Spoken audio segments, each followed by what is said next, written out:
So when you're rebuilding the Saginaw gearbox and you have to put the dreaded ball bearings back into the unit here, it's like I've seen people on videos struggle with the magnets and stuff and different ways to get it down into the holes where it's supposed to be, where it's supposed to live with the worm gear.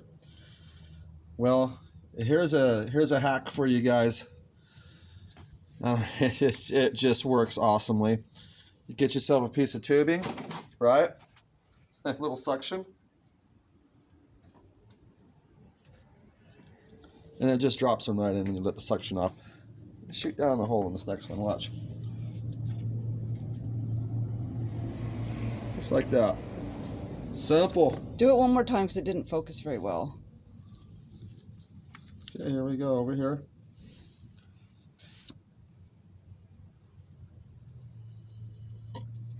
Just like that.